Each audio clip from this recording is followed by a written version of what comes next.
আসসালামু আলাইকুম।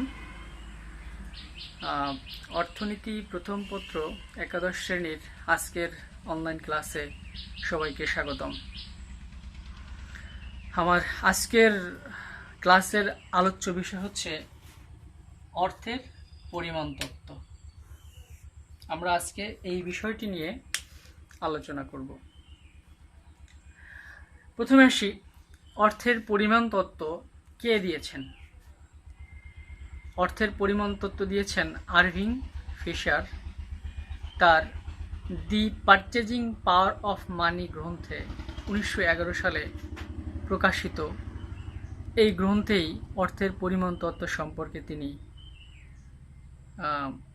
তার কথা বলেছেন। মূলত অর্থের মূল্য নির্ধারণ কিভাবে হবে, সেটা কি অর্থের চাহিদার মাধ্যমে না অর্থের যোগানের মাধ্যমে, এটি নির্ধারণ করতে গিয়েই আরভিং ফিশার তার দি পারচেজিং পাওয়ার অফ মানি গ্রন্থে ক্যাশ ট্রানজ্যাকশন থিওরি দিয়েছেন বা অর্থের পরিমাণ তত্ত্ব দিয়েছেন। এই থিওরিটি জানার আগে আমাদের যে বিষয়গুলো জানতে হবে যে একটি থিওরি কিভাবে বর্ণনা করতে হয়। প্রথমে আমরা আসি, কে দিয়েছেন থিওরিটি,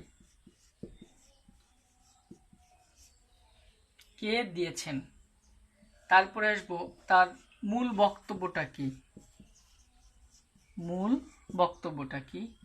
3 নম্বরে আসবো অনুমিতি শর্ত, অনুমিতি শর্ত। 4 নম্বরে মূল বক্তের বর্ণনা। 5 নম্বরে আসবো তার সমালোচনায়।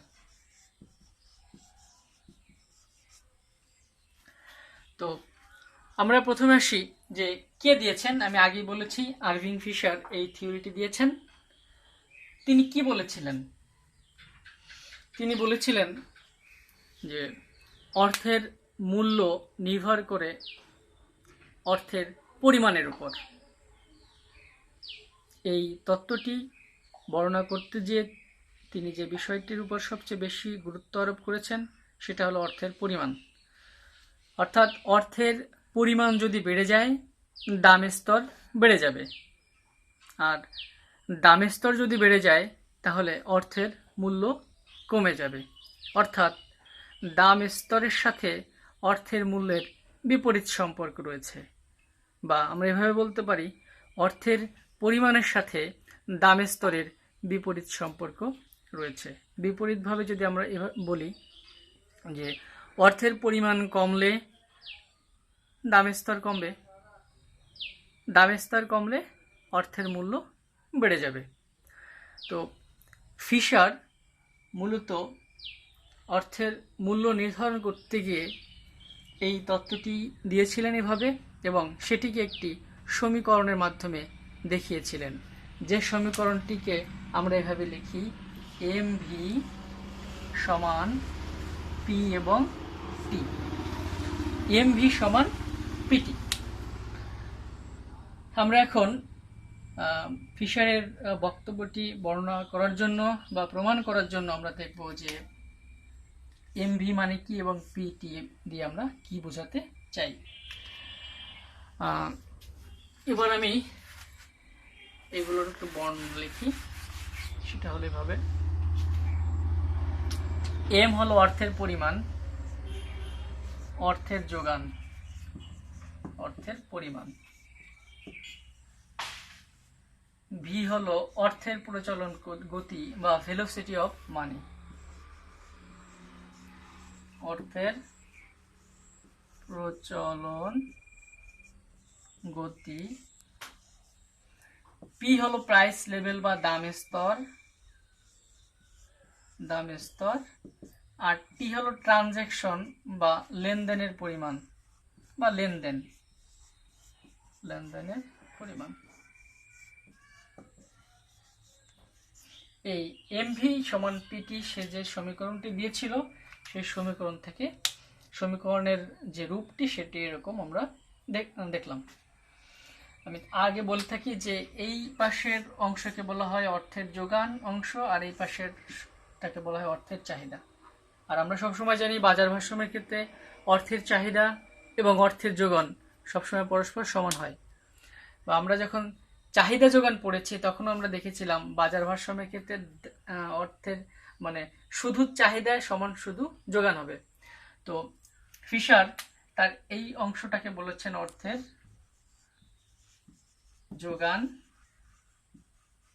আর এ পাশটাকে বলেছেন অর্থের চাহিদা। আমরা যখন প্রথম বা দ্বিতীয় ক্লাস আমরা বলেছিলাম অর্থের যোগান কি, মানে অর্থের পরিমাণটাই অর্থের যোগান, অর্থাৎ একটা নির্দিষ্ট সময়ে কোনো ব্যক্তি বা পরিবার যে পরিমাণ নগদ অর্থ হাতে ধরে রাখতে চায় সেটি হলো অর্থের যোগান, সেটি হলো অর্থের চাহিদা। আর একটা দেশের জনগণের হাতে যে পরিমাণ অর্থ থাকে তাদের চাহিদা আমানত এবং মেয়াদি আমানতের সমষ্টি হলো অর্থের যোগান। তো সবসময়ই অর্থের চাহিদা এবং অর্থের যোগান সমান হয়, এই জন্য এটাকে আমরা সর্বসম বলি বা এভাবে তিনটা দাগ দিয়ে আমরা দেখাই, যেটাকে অর্থনীতিতে একটি অভেদ বলা হয়। এখন আমরা আমাদের যে সেই মূল বক্তব্যটি ছিল সেটি হলো যে অর্থের যোগানের সাথে অর্থের মূল্যের সম্পর্কটি হলো বিপরীত। সেই বিপরীত সম্পর্কটি প্রমাণ করার জন্য আমাদের এখন কিছু নিউমেরিক নাম্বার নিয়ে প্রমাণ করতে হবে। আমরা এখন কিছু নিউমেরিক নাম্বারে যাই। সেটি হলো, আমরা ধরে নেই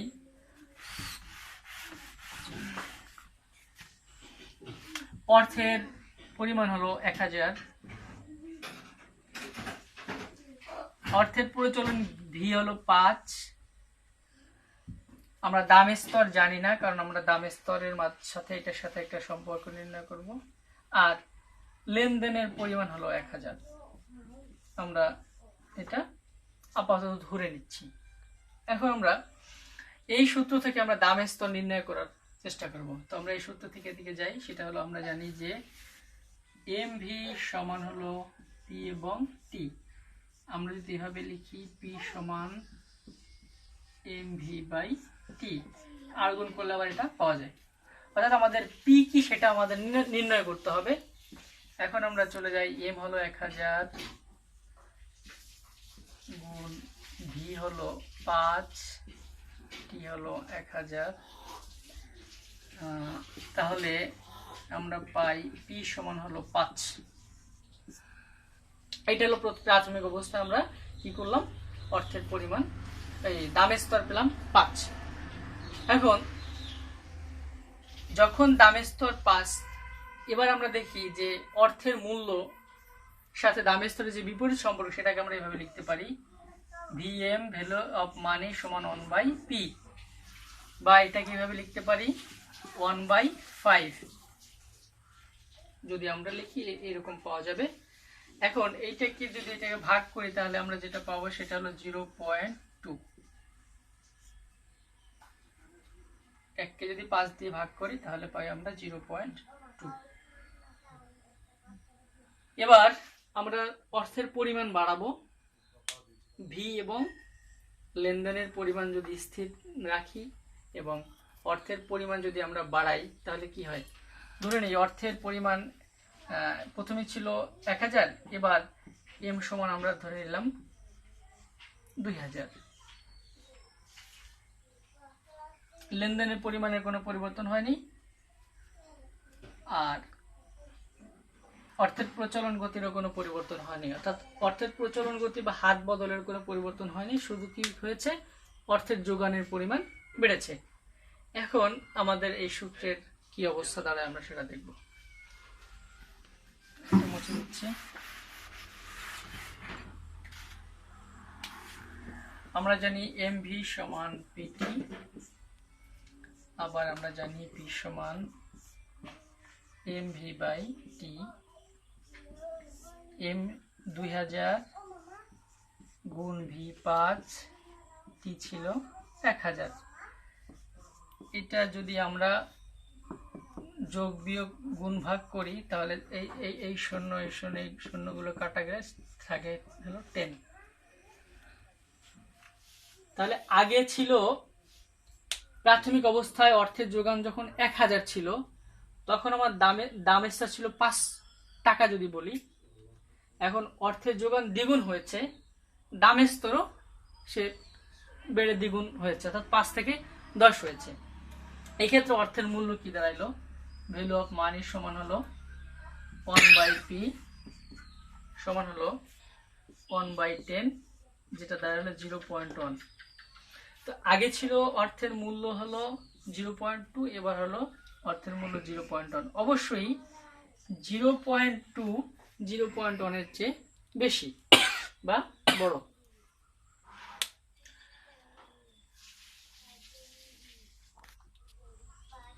তার মানে আমরা যেটা পেলাম সেটা হলো, আমরা দেখতে পাইলাম অর্থের যোগান যখন বেড়েছে, দামের স্তরও বেড়েছে, কারণ আগে ছিল 5, এখন হলো 10।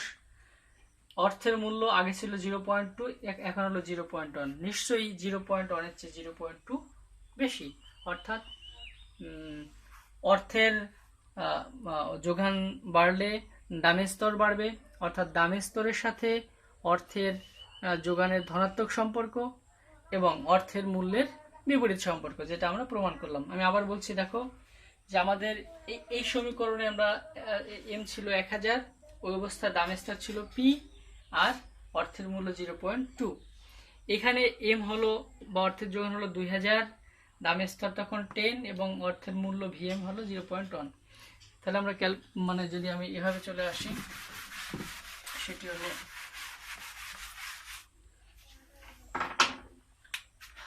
যখন এম সমান হলো 1000, এই অবস্থায় দামের স্তর ছিল 5 আর ভ্যালু অফ মানি অর্থের মূল্য ছিল 0.2। এখন যখন আবার এম সমান 2000 হলো, পি সমান তখন 10 হলো এবং ভ্যালু ভিএম সমান হলো 0.1 হলো। তো আমরা এই দুইটা সাইড থেকে স্পষ্ট হতে পারি, সেটা হলো অর্থের যোগান যখন বেড়েছে, দামের স্তর বেড়েছে, কিন্তু অর্থের মূল্য কি হয়েছে? কমেছে। এই যেখানে অর্থের মূল্যটা কমেছে। তো ফিশারের এই যে এমভি সমান সমান পিটি যে সমীকরণটা, এমভি সমান পি এবং টি যে সমীকরণটা ছিল, আধুনিক অর্থনীতিবিদরা এই সমীকরণটিকে আরেকটু সংশোধন করেছেন।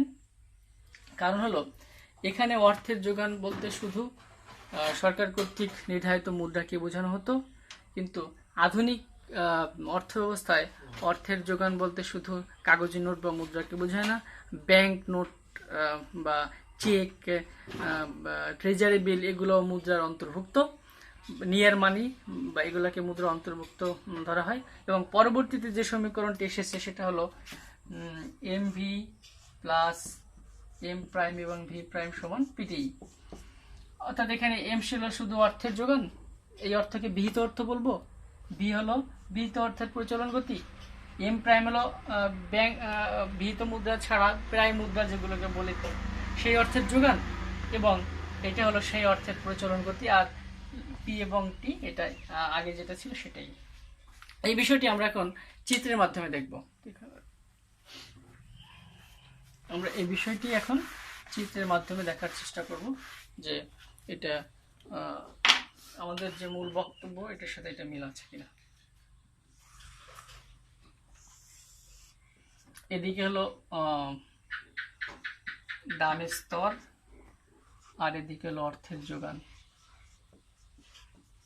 অর্থের যোগান, তো দামের স্তর যখন ধরি, প্রথমে অর্থের যোগান ছিল 1000, এরপরে হয়েছে 2000, দামের স্তর প্রথমে ছিল 5, তারপরে ছিল 10।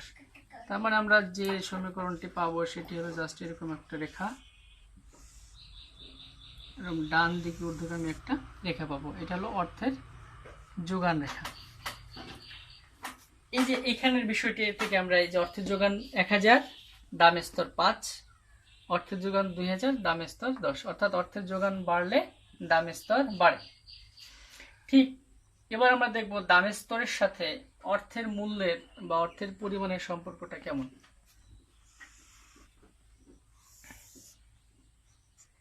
এদিকে যদি আমরা দিই অর্থের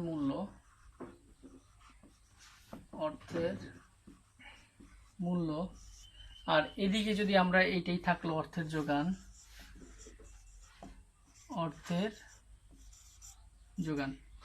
এটা নিচে নেমে আসুক, এটা 1000, এটা 2000। যখন 1000 ছিল তখন ছিল আমার 0.2, এরপর যখন 2000 হল তখন 0.1, এবং আমরা যে রেখাটি পাবো সেটা হলো এরকম ভ্যালু অফ মানি। এটা হলো অর্থের মূল্য রেখা।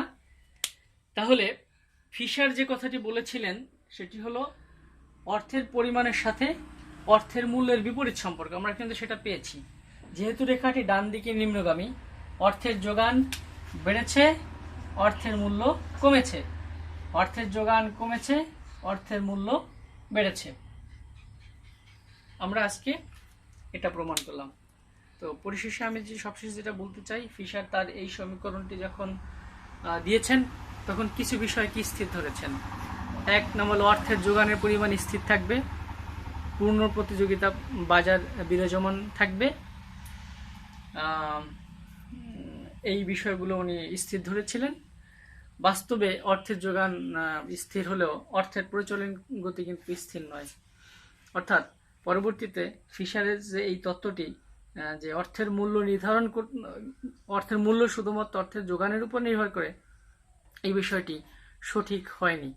কারণ পরবর্তীতে এটাকে আধুনিক অর্থনীতিবিদরা, বিশেষ করে ক্যামব্রিজ বিশ্ববিদ্যালয়ের অধ্যাপক বৃন্দ যে সমীকরণটি উপস্থাপন করেছেন, ক্যামব্রিজ সমীকরণ, আমরা ওইটিতে আমরা দেখি যে অর্থের পরিমাণ শুধু পরিমাণই নয়, অর্থের চাহিদা ও অর্থের মূল্যের উপর নির্ভরশীল।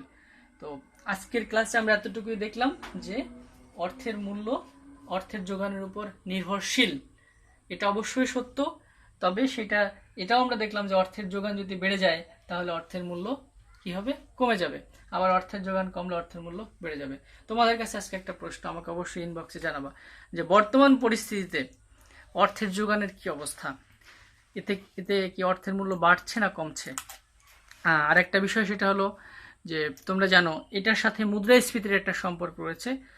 জনাব মুজাহিদ কবির রুমন তোমাদের ক্লাসটা নিয়েছিলেন মুদ্রাস্ফীতি, সেইটার সাথেও কিন্তু এইটার একটা ঘনিষ্ঠ সম্পর্ক রয়েছে, যে অর্থের যোগান যখন বেড়ে যাবে অবশ্যই অর্থের মূল্য কমবে, আর যখন অর্থের মূল্য কমে যাবে তখনই কি হবে, মুদ্রাস্ফীতি দেখা দিবে।